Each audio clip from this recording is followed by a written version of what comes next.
Assalamualaikum warahmatullahi wabarakatuh. Bismillahirrahmanirrahim. Ashhadu an la ilaha illallah wa ashhadu anna Muhammadar Rasulullah. Allahumma salli ala sayyidina Muhammad wa ala ali sayyidina Muhammad. Rabbi shrah li sadri wa yassir li amri wahlul 'uqdatam min lisani yafqahu qawli. Amin. Bismillahirrahmanirrahim. Salam hormat, salam takzim, dan salam santunku selalu buat para sahabat-sahabatku semua dimanapun Anda berada. Semoga kita semua selalu di dalam bimbingan Allah Subhanahu wa Ta'ala. Amin ya Rabbal Alamin. Bismillahirrahmanirrahim. Kali ini kita masih di dalam mengobrak-abrik kerajaan singgah sananya hawa nafsu kita sendiri. Karena persyaratan mengenal Allah itu adalah mengenal diri kita sendiri dahulu. Bermakrifat kepada hakikat sejati diri manusianya. Man arafa nafsahu, itulah ayatnya. Barang siapa yang sudah mencapai puncak makrifat diri manusianya, maka Allah lah yang bermakrifat. Faqad arafa rabbahu, jadi yang tahu Allah ya Allah sendiri. Bukan manusia jadi Allah. Bukan manusia pindah kepada Allah. Bukan manusia ketemu Allah.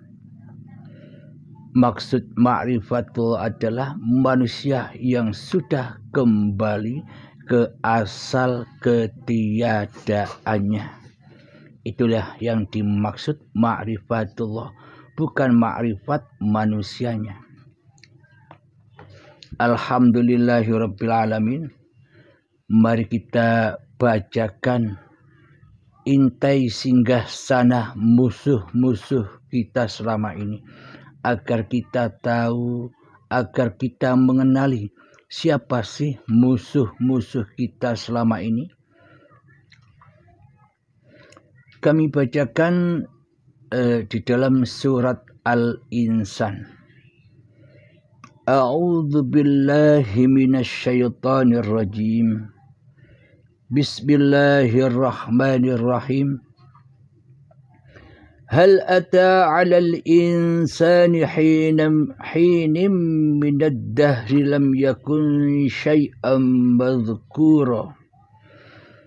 Yang artinya, bukankah telah datang atas manusia satu waktu dari masa, sedang dia ketika itu belum merupakan sesuatu yang dapat disebut. Inilah hakikatnya makhluk. Manusia inilah hakikatnya makhluk yang tak dapat, yang tak bisa menyebut-nyebut dirinya bahwa dirinya adalah manusia. Coba saksikan makhluk-makhluk yang lain daripada manusia. Apakah semua makhluk itu bisa menyebut dirinya makhluk? Contoh burung-burung. Apakah burung itu bisa menyebut dirinya sebagai burung? Coba kita pandangi tumbuh-tumbuhan. Apakah bisa tumbuh-tumbuhan itu menyebut-nyebut bahwa dirinya adalah tumbuh-tumbuhan? Contoh lagi batu. Apakah mungkin batu-batu itu bisa menyebut-nyebut dirinya bahwa dirinya adalah batu? Seumpama lagi lautan, apakah mungkin lautan itu bisa menyebut-nyebut dirinya sebagai laut? Dan contoh lagi yang paling dekat dengan diri kita, seumpama kita sedang memasak atau membuat minuman, kopi misalnya. Ketika kita membuat kopi, setelah kopi itu jadi, apakah mungkin kopi itu bisa menyebut-nyebut dirinya sendiri bahwa dirinya itu kopi? Nah, sadarilah bila manusia kita ini sebagai makhluk tentunya sama posisinya, sama kondisinya seperti makhluk-makhluk yang lain. Tidak dapat menyebut-nyebut bahwa diri kita adalah manusia. Sesuai dengan ayat Al-Insan ayat pertama, yakni manusia itu berasal dari hal yang tak dapat disebut.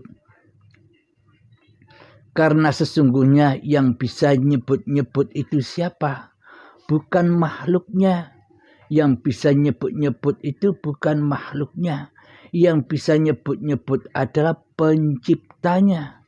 Jadi seumpama kita membuat kopi, membuat makanan, kan yang bisa menyebut-nyebut nama makanan dan minuman yang kita buat kan diri kita sebagai penciptanya, yang bisa menyebut ini makanan apa, yang bisa menyebut ini minuman apa, sama halnya diri manusia kita.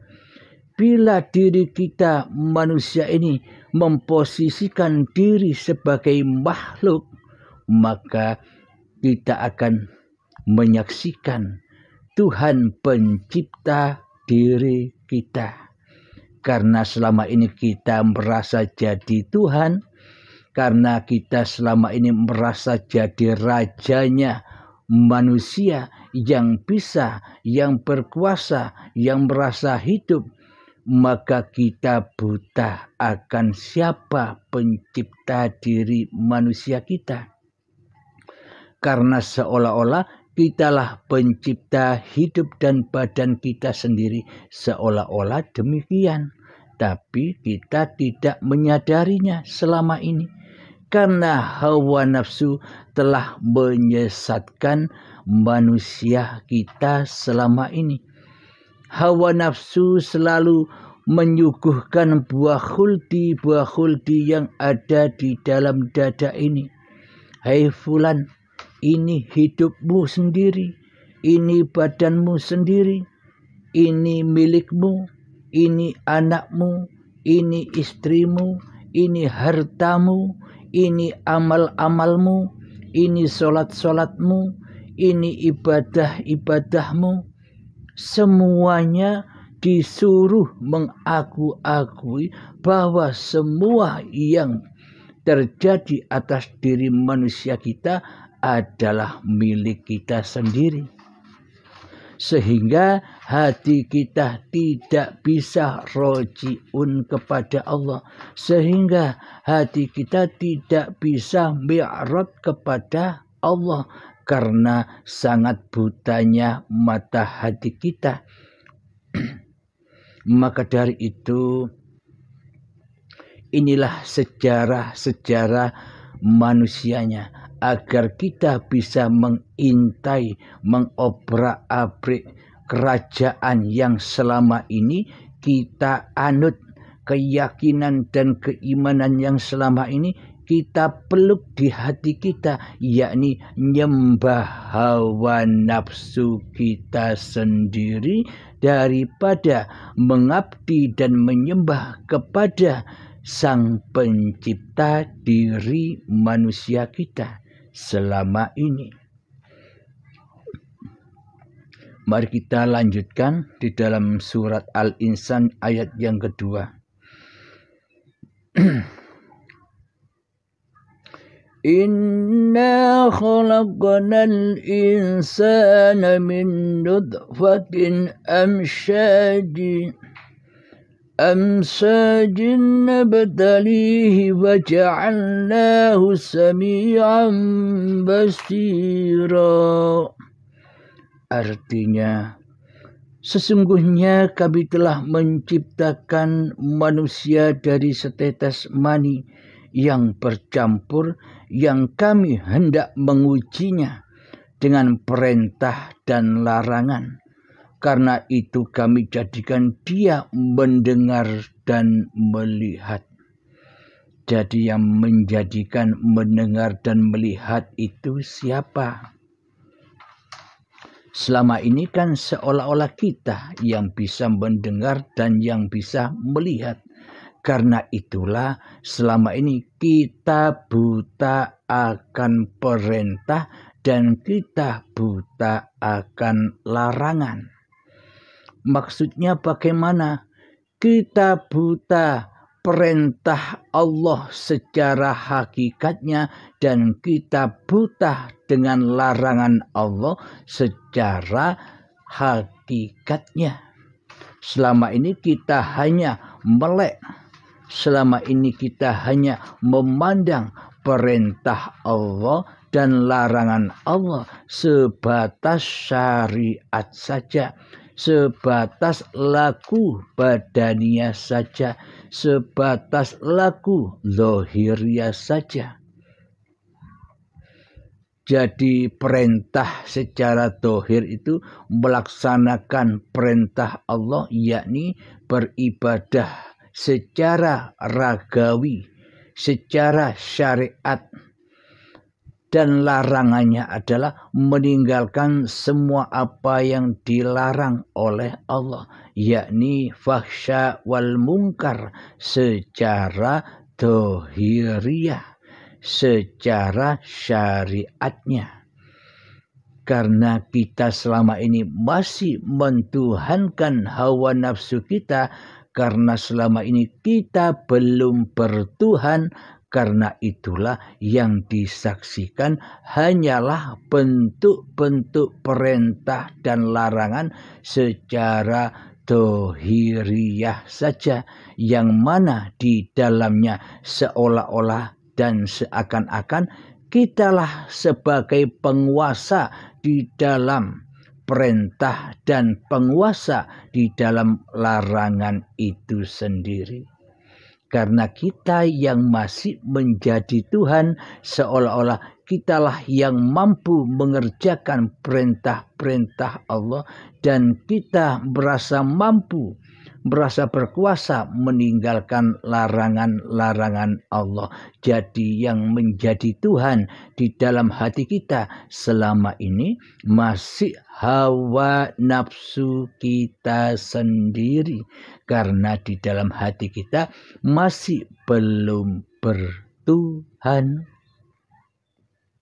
Yang ada, yang wujud, yang hidup, yang berkuasakan selama ini hawa nafsu kita, diri kita sendiri. Sementara Allah gaib, sementara Allah tiada di hati kita, mana mungkin kita dikatakan sudah bertuhankan Allah, sementara Allah tiada di hati kita, Allah gaib di hati kita, Allah tidak berkuasa sedikit pun terhadap diri kita selama ini. Seolah-olah kitalah yang mentuhani segalanya, seolah-olah kitalah yang merasa menjadi raja di rajanya. Seluruh kegiatan dan aktivitas-aktivitas kehidupan kita selama ini, seolah-olah kitalah sang pengatur semua urusan-urusan yang kita kerjakan, seolah-olah kita sang pengatur semua urusan-urusan kebutuhan-kebutuhan keluarga kita, seolah-olah kitalah sebagai pengatur apapun yang kita mau. Inilah bukti bahwa selama ini kita belum bertuhan di hati kita.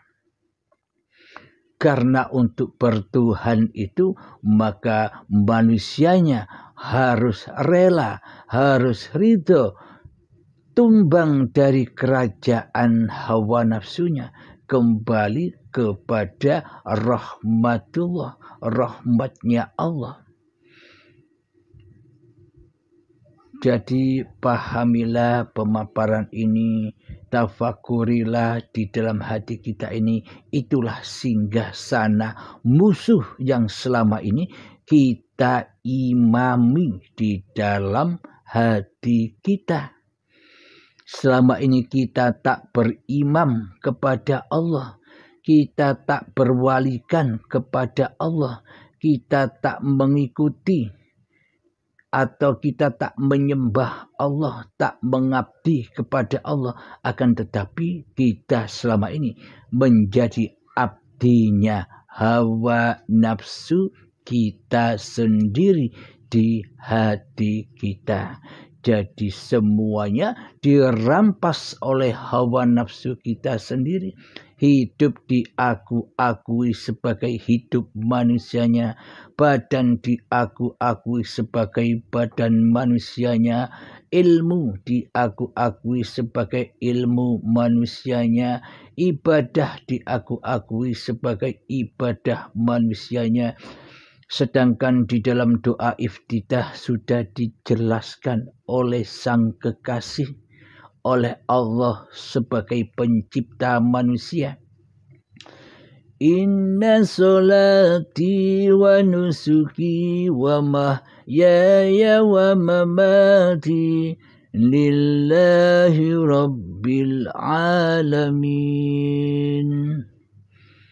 Sesungguhnya solatku dan sesungguhnya ibadah-ibadahku serta hidup dan matiku adalah lillahi ta'ala, miliknya Allah, bukan milik manusia kita.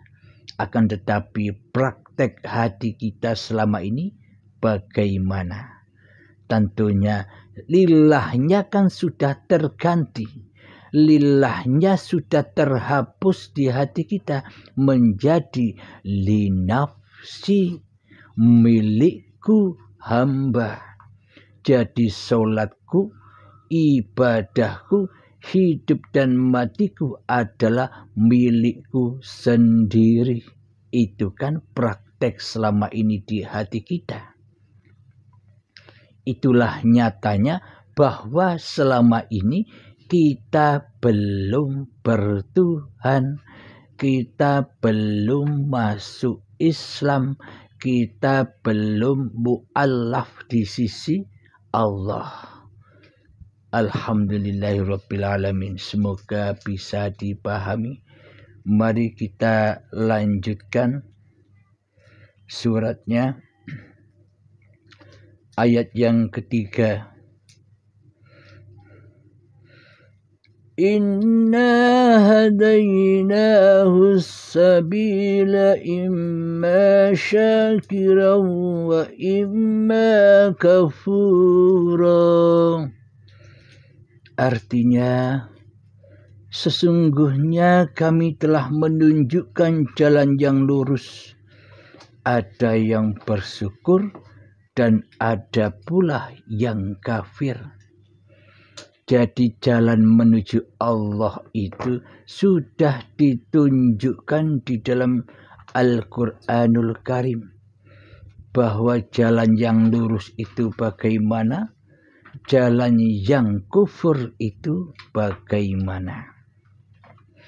Coba cek hati kita selama ini. Sudah luruskah perjalanan kita kepada Allah?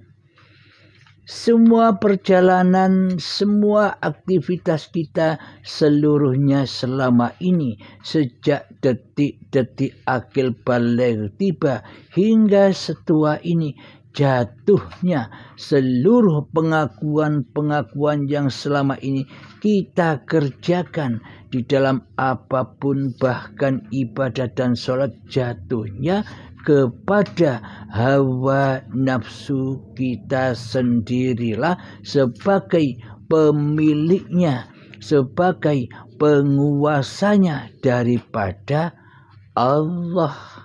Nah, berarti kita sudah tahu, oh benar sekali, selama ini kita ini kufur, kita ini kafir, kita ini syirik, kita ini selalu mensekutukan Allah dengan diri manusia kita di hati kita.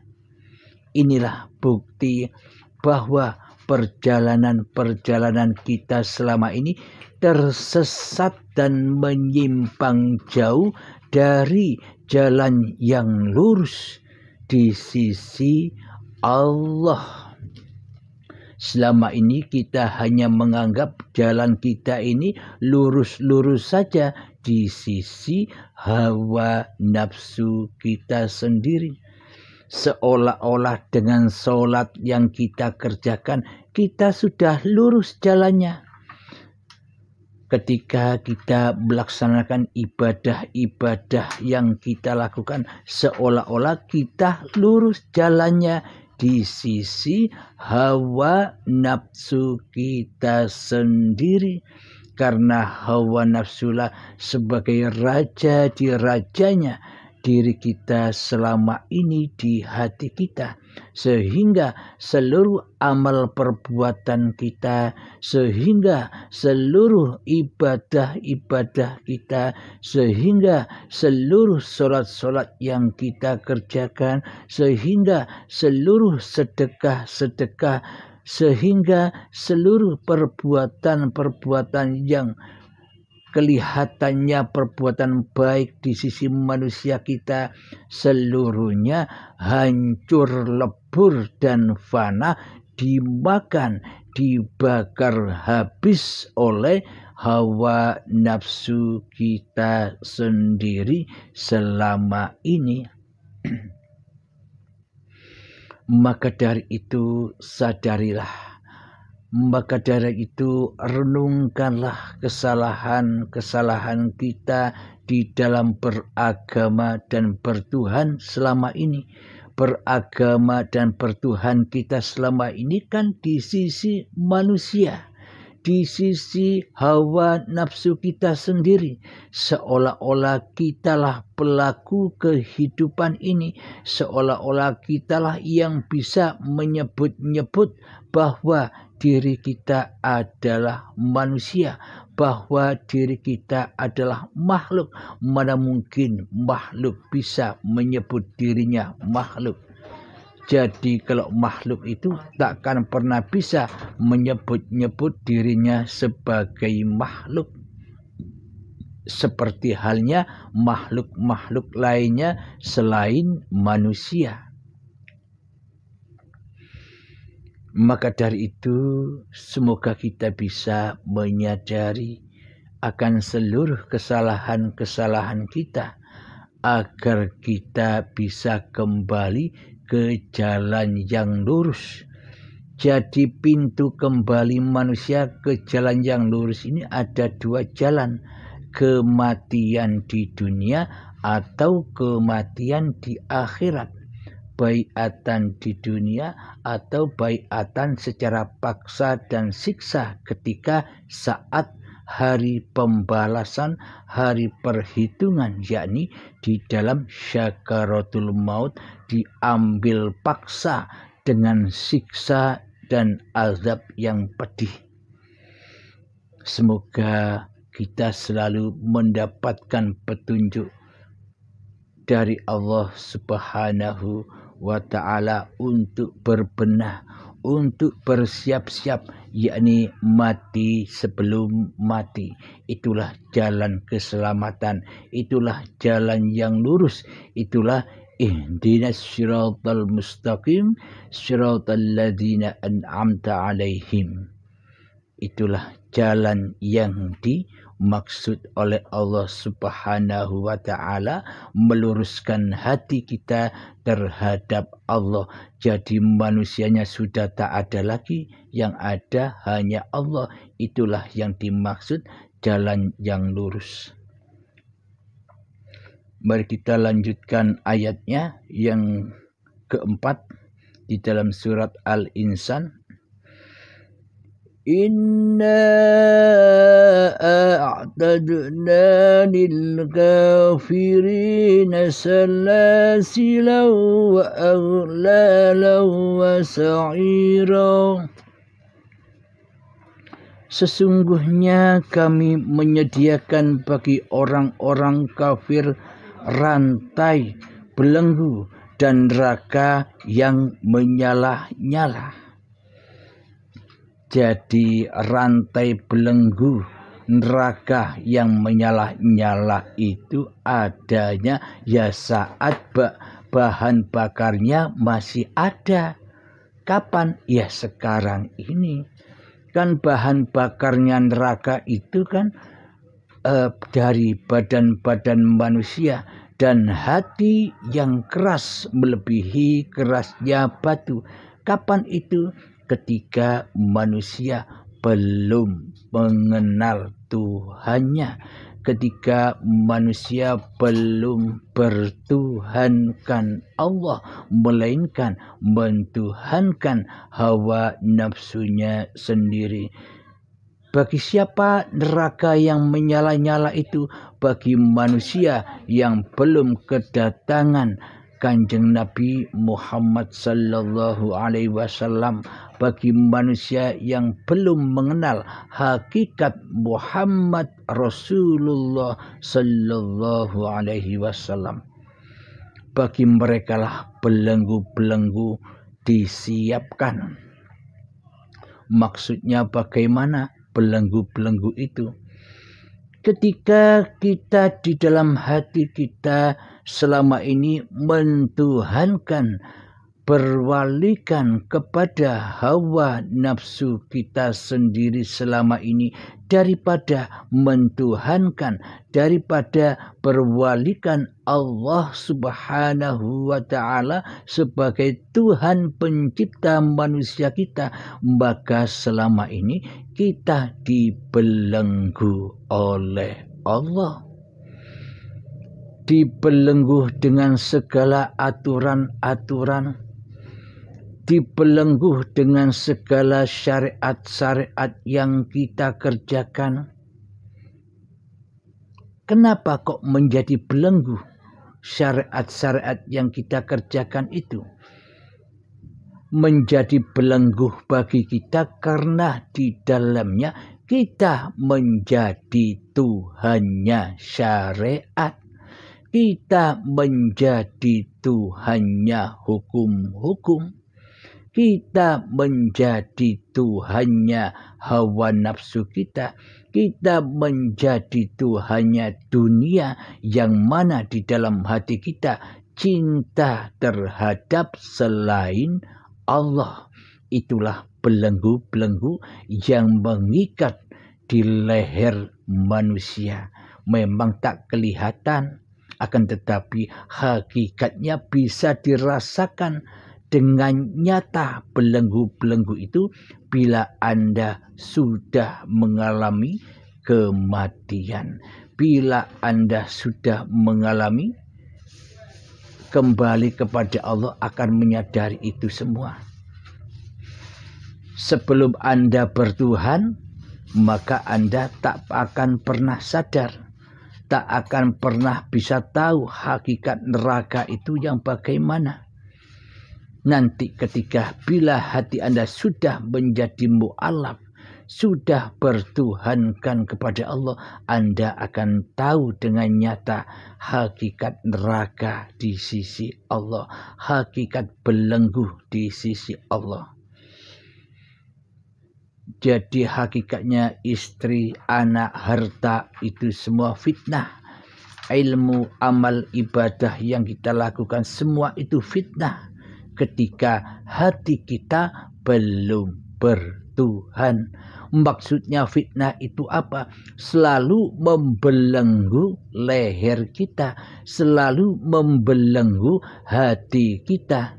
Terkadang dengan itulah datang suatu keadaan yang menyakitkan hati kita. kita diuji di dalamnya, diuji dengan anugerah dan bencana, diuji dengan ketaatan dan kemaksiatan, diuji dengan kebaikan dan keburukan. Karena selama ini kita yang menjadi Tuhannya kehidupan ini, maka kita tidak bisa menyaksikan siapakah pencipta ujian-ujian itu, siapakah di balik ketaatan dan siapakah di balik kemaksiatan, siapakah di balik kebaikan ataupun siapakah di balik keburukan itu. Karena kita masih belum bertuhan, maka kita mentuhankan ujian-ujian itu. Sehingga hati kita terlena di dalamnya, tergulung di dalamnya, baik ketaatan ataupun kemaksiatan. Ketika kita memandang ketaatan, hati kita terbelenggu di dalamnya, hati kita tergulung di dalamnya dengan rasa bangga, dengan rasa lega, dengan rasa mulia, dengan rasa hormat. Itulah tanda bukti selama ini kita tergulung ombak ketaatan kita sendiri, karena yang jadi Tuhan di dalamnya masih hawa nafsu kita sendiri. Maka itulah gulungan ombak sebelah kanan. Dan ketika kita diuji dengan kemaksiatan atau keburukan, kita tergulung di dalamnya. Kita merasa berdosa, kita merasa sebagai orang yang rendah, kita bersedih, gundah gulana di dalamnya, hati serba rasa takut dan ketakutan, takut miskin, takut bagaimana nasib saya nanti setelah meninggal, semuanya serba takut. Di dalam ketaatan pun juga takut, di dalam kemaksiatan pun juga takut. Sama-sama takutnya, karena selama ini yang jadi Tuhan hawa nafsunya, maka taat dan maksiat baik dan buruk akan membelenggu hati manusia dari Tuhannya. Karena yang menjadi raja di dalam singgasana hatinya masih hawa nafsunya sendiri, yang merajai di dalam taat dan maksiat, yang merajai di dalam kebaikan dan keburukan. Jadi itulah hakikat neraka di sisi Allah bagi manusia yang belum bebas, bagi manusia yang belum bertuhankan Allah. Jadi hawa nafsunya selalu membelenggu dirinya sendiri. Jadi neraka itu bercabang-cabang dalamnya. Pengakuan demi pengakuan itu bercabang-cabang dalamnya. Pertama, kita ngaku bahwa hidup ini milik kita. Kedua, kita ngaku bahwa badan ini milik kita. Ketiga, kita ngaku bahwa segala bentuk perbuatan dan aktivitas badan-badan ini milik kita. Yang keempat, kita mengaku sholat ini milik kita, dan semuanya tambah dalam siksa dan belenggunya karena aku diri manusianya, karena pengakuan diri manusianya melebar luas. Itulah belenggu-belenggu hati manusia yang belum bertuhan. Itulah salib-salib yang wajib dipatah-patahkan dan wajib dihancurkan sebelum ajal menjemput, sebelum datangnya hari pembalasan, sebelum datangnya hari perhitungan di saat sakaratul maut. Itu semua wajib dipatahkan dan dihancurkan agar kita pulang dengan husnul khotimah. Jadi husnul khotimah itu tidak menunggu sakaratul maut. husnul khotimah yang dimaksud itu husnul khotimahkan hatimu sebelum datang mautmu. Jadi ketika husnul khotimah ketika menjelang syakaratul maut, ya percuma. Di situ tempatnya azab dan siksa, pengembalian secara paksa dan siksa. Maka dari itu matilah sebelum matimu. Jadi kalau mati sekarang kan berarti sakaratul mautnya sekarang. Jika mati sekarang kan husnul khotimahnya kan sudah kita pegang. Jadi ketika ajal menjemput, jadi sudah tahu jalan pulang. Hanya senyum-senyum saja, hanya enjoy saja. Karena selama ini tiap detik per detik kita sudah di alam akhirat. Badan kita ada di dunia, tapi hati sudah di akhirat. Inilah aplikasi doa Rabbana atina fid dunya hasanah wa fil akhirati hasanah wa qina adzabannar. Sudah terhindar dari azabnya anar, azabnya pengakuan hawa nafsunya. Jadi neraka sudah tahu bukan? Rahasia neraka itu di mana? Besok apa sekarang? Kalau besok kan bahan bakarnya sudah tidak ada. Ya tidak mungkin menyala bahan bakarnya, badan manusia dan hatinya sudah tak ada.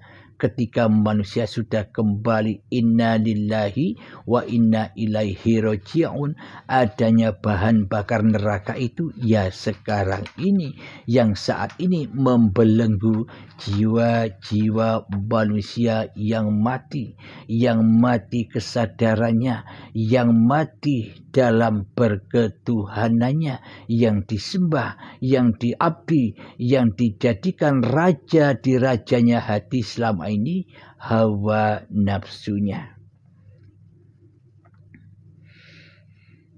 Mari kita lanjutkan ayat Al-Insan yang kelima.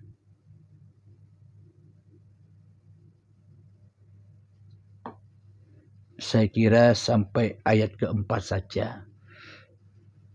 Jadi maknanya kita menyadari, kita menyelami hakikat diri manusia kita, agar kita bisa mengobrak-abrik, membombardir kerajaan-kerajaan singgah sananya musuh yang selama ini menawan kita, memperbudak kita, yang menghalang-halangi kita bertemu dengan Sang Pencipta, yakni hawa nafsu kita sendiri, yakni kerajaan iblis dan setan yang terkutuk. Jadi kita berdoa kepada Allah, a'udzubillah.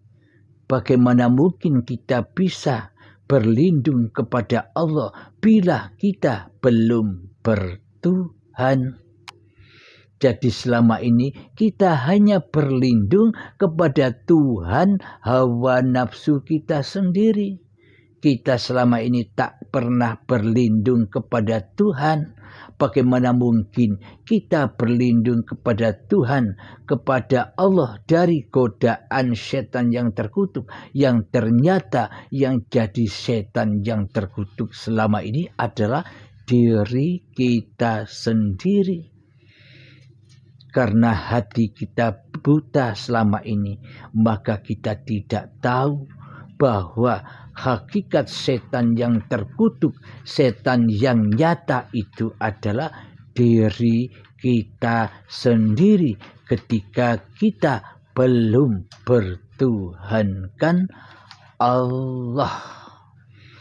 Maka ketika manusia masih mentuhankan, memberhalakan, mewalikan sebagai wali hawa nafsunya, maka itulah hakikat belenggu anar, belenggu jahanam, siksa kubur itulah hakikat lembahnya dosa-dosa. Jadi hakikat dosa itu nyata, bukan gaib. Bagi siapa dosa itu nyata? Bagi manusia yang sudah bertuhan. Bagi manusia yang belum bertuhan di hatinya, dosa dan pahala itu gelap. Dosa dan pahala itu tidak nyata, hanyalah angan-angan saja. Seperti halnya kita mengangan-angankan agama dan bertuhan selama ini, hanya bayang-bayang saja. Jadi hakikat nyatanya lembah dosa itu apa? Ketika di dalam hati yang masih jadi raja di rajanya hati, hawa nafsu kita sendiri.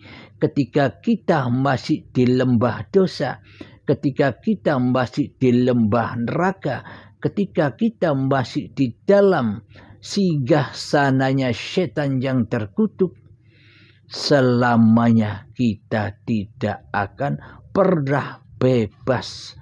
Selamanya kita tidak akan pernah bisa menyembah Allah. Selamanya kita tak akan rela dan ridho bahwa Allah itulah Tuhan pencipta alam semesta ini.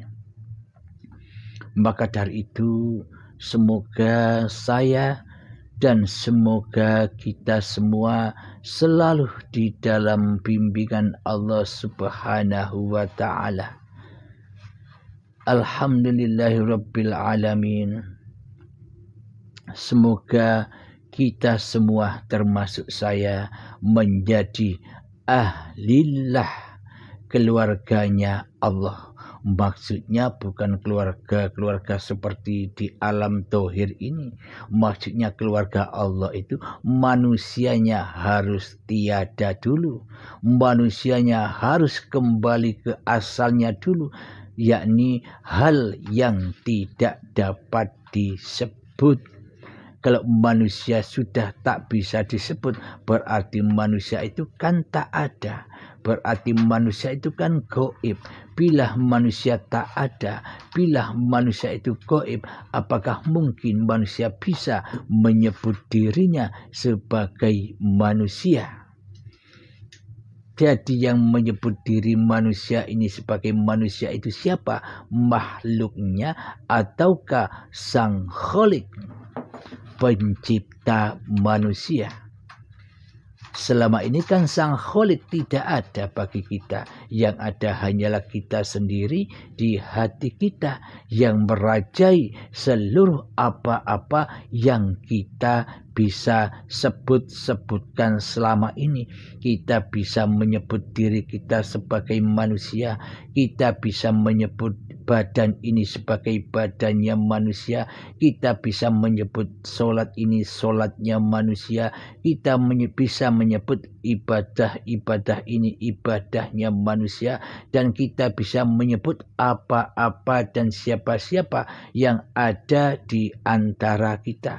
Kita bisa menyebutkan ini, itu, gunung, laut. Semuanya kan kita yang bisa menyebut-nyebutkan selama ini. Bukan Allah. Inilah bukti bahwa posisi kita selama ini jadi Tuhan daripada menjadi hamba. Jadi Khalik ketimbang menjadi makhluk. Allah sang pencipta diri kita telah kita dudukkan sebagai makhluk selama ini. Kitalah Khaliknya selama ini. Kan terbalik. Iman, akidah, dan keyakinan di hati kita selama ini kan terbalik dari fakta yang dibawa oleh para nabi dan para rasul, termasuk Kanjeng Nabi Muhammad. Kondisi keadaan hati Kanjeng Nabi Muhammad ya seperti yang dipaparkan ini, yakni hati selalu mentauhidkan Allah daripada mentauhidkan diri Muhammadnya di hatinya. Jadi selama diri Muhammadnya di hatinya, yang jadi raja di rajanya adalah Muhammadnya, sampai kapanpun Muhammad takkan pernah bisa bertemu dengan roh. Wahai Muhammad, jangan pernah kau membahas tentang roh, karena roh itu rahasiaku. Inilah aplikasi kiasan bahwa selama di dalam hati kita ini yang jadi raja di rajanya hati adalah hawa nafsu kita sendiri, selamanya kita takkan pernah bisa mentuhankan Allah. Kita tidak akan rela dan ridho bahwa Allah itu Tuhannya manusia, sesembahan manusia. Jadi Muhammadnya, jadi hawa nafsunya harus kembali ke alam kesejatiannya, yakni tidak bisa nyebut apa-apa, kembali ke alam keadamannya, ketiadaannya, baru ruhullah akan bangkit, ruhullah akan nyata. Jadi yang bisa bermakrifat itu ya Allah sendiri. Makrifat manusianya adalah mengenal kembali, membombardir kerajaan hawa nafsunya dahulu, sehingga manusia bisa dengan rela dan ridho pulang kepada asalnya, yakni hal yang tak dapat disebut, yakni sudah tiada kemanusiaannya. Alhamdulillahirrabbilalamin. Semoga pemaparan ini membawa berkah dan membawa kesadaran kita kembali kepada asal usul diri kita. Jadi ini mengkaji diri. Jadi Muhammad yang dikaji bukan Muhammad yang di luar diri. Muhammad yang dikaji, Muhammad yang di dalam diri, yakni Muhammad Rasulullah, yakni badan-badan inilah yang diutus oleh hidup. Alhamdulillahirabbil alamin. Rabbana atina fid dunya hasanah wa fil akhirati hasanah wa qina adzabannar. Rabbana atina fid dunya hasanah wa fil akhirati hasanah wa qina adzabannar. Rabbana atina fid dunya hasanah wa fil akhirati hasanah wa qina adzabannar. Wa sallallahu ala sayyidina Muhammad wa ala alihi wa sahbihi wa sallam. Walhamdulillahirabbil alamin. Akhir kalam. Assalamualaikum warahmatullahi wabarakatuh.